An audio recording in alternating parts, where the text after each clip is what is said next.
A controversial federal government program restarted by the Trump administration is under renewed scrutiny as more police officers armed to the teeth with military-grade weapons are deployed to streets across the country. The 1033 program, which allows the military to pass down combat equipment to local police, was scaled back during the Obama administration.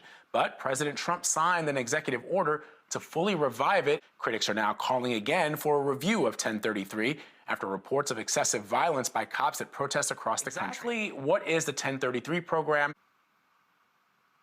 It's a 3-decade-old program. What it does is it allows local police departments and also federal agencies to apply to get excess military equipment that was either used and no longer used or was never used, and they can get that for the purposes of police enforcement. And what you see when you look through the records, which is what we did, is you do see a lot of ballpoint pens, you see, and desks and tents, but you also see a lot of semi-automatic weapons, and you see tanks and you see some helicopters going to local police departments. And what critics say is that this type of equipment was never meant for police use. And when you put it into the hands of police, it turns those the forces into paramilitary groups and not agencies that are supposed to be protecting citizens. You know, with all these protests sweeping across America, people have been comparing this moment to the civil rights movement of the 1960s.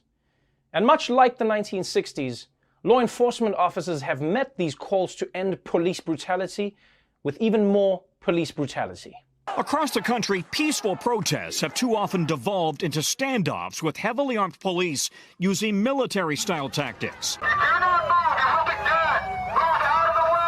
Flashbangs, tear gas, rubber bullets, helicopters, armored vehicles. Law enforcement in riot gear approach a barrier. Protesters on the other side, hands up in the air, chanting, "Don't shoot."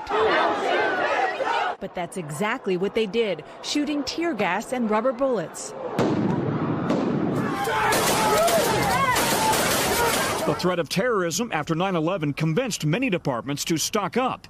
Now, those departments are facing off against their own citizens. Just take a moment to think about that. The police department got this heavy-duty equipment to fight terrorists. That's why they got the equipment post 9/11. And now they're using it against Americans. And I'm sorry, what about these people screams terrorists to you?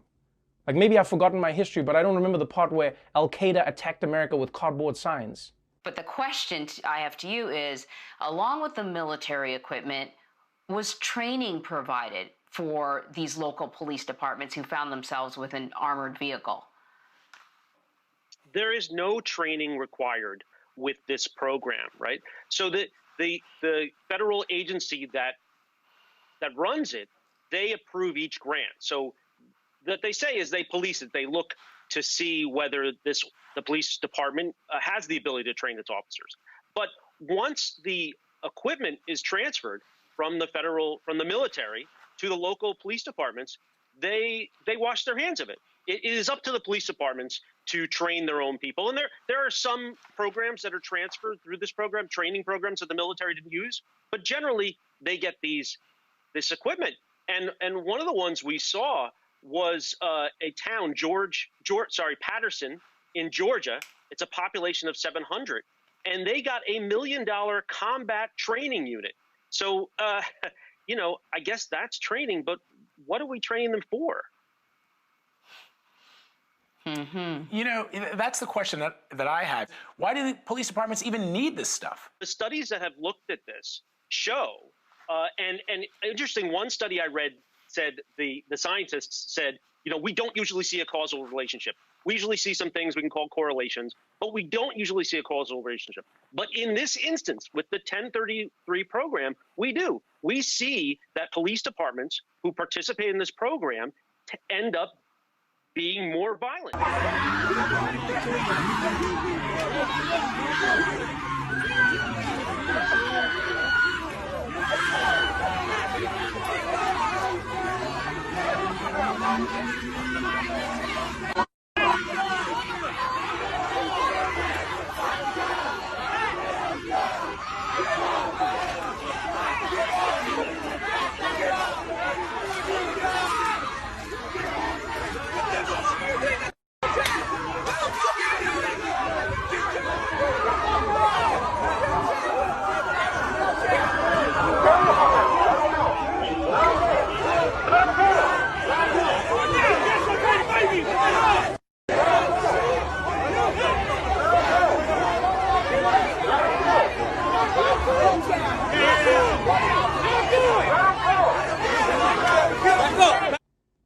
And an argument I've heard some people make is that the only reason the police are doing this is because the protesters are looting or being violent. That's what they say. No, they're doing this because the people are violent.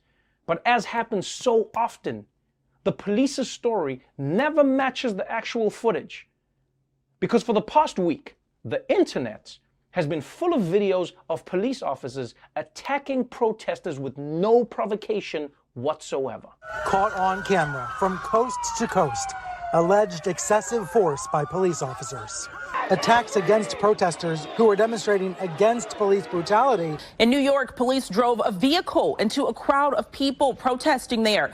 In Los Angeles, police swing batons at people who witnesses say were simply standing with their hands up. A New York police officer caught on camera pushing a woman who was demonstrating. An officer pulling a man's face mask off and spraying him with pepper spray. This unsettling image of an officer kicking a woman who was maced. Caught on camera, a protester run over by an HPD mounted patrol unit at the height of the protests.